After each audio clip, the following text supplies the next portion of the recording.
శ్రీ గురుభ్యో నమః. శ్రీమాత్రే నమః. మా భక్తి టీవీని ప్రోత్సహిస్తున్నటువంటి మా ప్రేక్షకులందరికీ ధన్యవాదాలు తెలియజేస్తూ 15 జూన్ 2025 నుంచి 21 జూన్ 2025 వరకు గల కాలానికి రాశి ఫలితాలు తెలియచెప్పుకుందాము. ముందుగా గ్రహస్థితులు. మేషంలో శుక్రుడు, వృషభంలో రవి గారు, బుధ గురులు ఇద్దరు మిథున రాశిలో, కుజ కేతువులు ఇద్దరు సింహరాశిలో, చంద్రుడు మకర రాశిలో, రాహు కుంభరాశిలో, శనిగారు వచ్చేసి మీనరాశిలో. గ్రహస్థితులు ఇలా ఉంటూ ఉండగా వారాంతానికి వెళ్ళేటప్పటికీ చంద్రుని యొక్క స్థితి మేష రాశిలో శుక్రాచార్యుల వారితో కలిసి సంచారం చేస్తూ ఉన్నది. అలాగే రవి గారు వచ్చేసి మిథున రాశిలోకి వచ్చి ఉన్నారు. ఈ రెండు గ్రహాల యొక్క స్థితులు మారి ఉన్నాయి. ఇక సంయోగాల ఫలితాలు, బుధ గురుల యొక్క స్థితి చాలా అద్భుతమైన స్థితి. మంచి మేధావితనాన్ని చూపిస్తుంది. చక్కటి తెలివితేటలు, కార్యనిర్వహణ సామర్థ్యము, అలాగే విద్య పట్ల మంచి అవగాహన, ప్రవర్తన చాలా బాగుండడము, నీతి నియమాలు, వ్యాపార వ్యవహార రంగాలలో ఉన్న వారికి చాలా అద్భుతమైనటువంటి మెయింటెనెన్స్ అంటాం కదా, అలాంటి మంచి స్థితి ఉండే విధంగా ఉన్నది. ఇక కుజ కేతువుల యొక్క స్థితి ఆధ్యాత్మిక చింతనని చూపిస్తూ సర్పదోషాన్ని కూడా సూచిస్తూ ఉన్నది. ఎందువల్ల అంటే కుజుని యొక్క దృష్టి రాహు మీద ప్రసరిస్తూ ఉంది, దాని రిఫ్లెక్షన్ కేతువు మీద కూడా పడుతూ ఉంది. ఇది సాధారణమైన ఇబ్బందుల్ని సూచిస్తూ ఉంటుంది, సర్పదోషం. అలాగే కుజుని యొక్క 8వ దృష్టి శనిగారి మీద పడుతూ కొన్ని రకాలైనటువంటి రోడ్డు ప్రమాదాలు, హృద్రోగాలు, అలాగే మానసిక వేదన, అలాగే ఈ రక్తస్రావాలు, కంతులు, వ్రణాలు, ఇలాంటి వాటి మీద ప్రభావాన్ని చూపిస్తూ ఉంటుంది. అలాగే ఆపరేషన్స్ జరగడానికి కూడా అవకాశాలు ఉంటాయి. ఎవరి జన్మజాతకంలో అయితే మళ్ళీ ఇలాంటి గ్రహ దృష్టులు ఉంటాయో వారికి కొంత ఇబ్బందికరమైనటువంటి పరిస్థితి కనిపిస్తోంది. ఇక శనిగారి యొక్క దృష్టి 3వ దృష్టి రవి మీద పడుతూ ఆర్థికపరమైనటువంటి చికాకులు, ఆరోగ్యపరమైనటువంటి చికాకులు కనిపిస్తూ ఉన్నాయి. అలాగే గురువు గారి యొక్క 9వ దృష్టి రాహు మీద పడుతూ పితృవర్గరీత్యా చిన్నపాటి ఇబ్బందుల్ని తొలగించే విధంగానూ ఉన్నది.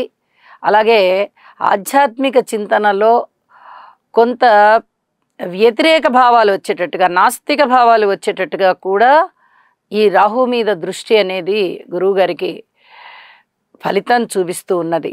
వీటన్నిటికీ కూడా కుజ, రాహు, కేతు, శని గ్రహాల యొక్క స్తోత్రపారాయణాలు చేసుకోవడం చాలా చాలా మంచిది.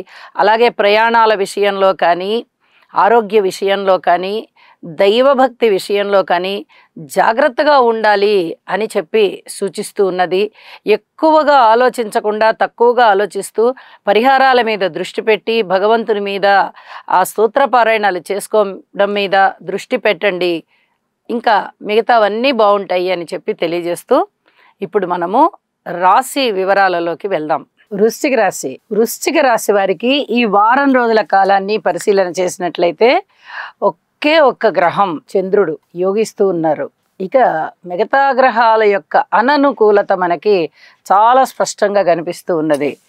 అర్ధాష్టమంలో రాహు గారు ఉన్నారు, పంచమ స్థానంలో శని గారు ఉన్నారు, షష్ఠ స్థానంలో శుక్రుడు ఉన్నాడు, సప్తమంలో రవి, అలాగే అష్టమంలో బుధ గురులు, దశమంలో కుజకేతువులు. ఏ రూపకంగా చూసినా ఏమాత్రం అనుకూలంగా లేవు. అంటే వృశ్చిక రాశి వారు చాలా ఎక్కువగా దైవ ప్రార్థనలు చేయాలి, చాలా ఎక్కువగా కృషి చేయాలి. ఎంతగా కృషి చేస్తే అంతగా దైవం అనుకూలిస్తుంది. అసలు ఏమీ లేకుండా ఏం జరిగితే అది జరగని అని కిమ్మిని కట్టుగా కూర్చుంటే ఇక్కడ ఏమీ జరిగేటట్టుగా పరిస్థితులు కనిపించడం లేదు. అన్నీ వ్యతిరేకంగా ఉండడం వల్ల వ్యతిరేక ఫలితాలే వచ్చేటట్టుగా కనిపిస్తున్నాయి తప్ప మనకి అనుకూల ఫలితాలు అనేవి ఒక్క చంద్రగ్రహం వల్ల మాత్రమే కనబడుతూ ఉన్నది.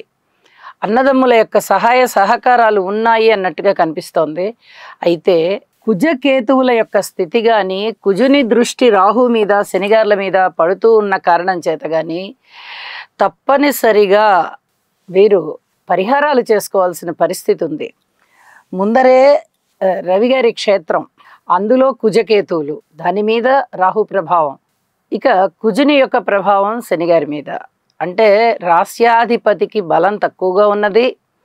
అలాగే మిగతా గ్రహాల అననుకూలత కూడా చాలా ఉన్న కారణం చేత తప్పనిసరిగా పరిహారాలు చేసుకోండి. శనిగ్రహ స్తోత్రాలు, రాహుగ్రహ స్తోత్రాలు, కుజగ్రహ స్తోత్రాలు తప్పనిసరిగా పఠించవలసిందిగా మరీ సూచన చేస్తూ ఉన్నాను. అనుకూల ఫలితాలు ఎప్పుడైతే లేవో, వ్యతిరేక ఫలితాలు ఎప్పుడైతే ఉంటాయో, మానసికమైనటువంటి ఆలోచనలు ఎక్కువగా ఉండడానికి అవకాశం ఉంది. చేస్తూ ఉన్న పనులలో ఆటంకాలు ఉండడానికి ఎక్కువ అవకాశం ఉంది. అలాగే సంతానం పట్ల కానీ, రుణాల పట్ల కానీ, భార్యాభర్తల అనుకూలత పట్ల కానీ, వైవాహిక జీవితంలో కానీ, ఉద్యోగ రీత్యా కానీ, వ్యాపార రీత్యా కానీ, రాజకీయ రీత్యా కానీ, బంధుత్వం రీత్యా కానీ, ఉద్యోగ రీత్యా కానీ, మీరు ఏ అంశాన్ని తీసుకున్నా కూడా అతి జాగ్రత్తగా మీరు సంచరించుకోవాల్సినటువంటి పరిస్థితి కనిపిస్తూ ఉంటుంది. ప్రతి విషయంలోనూ జాగ్రత్తగా ఉండాలి.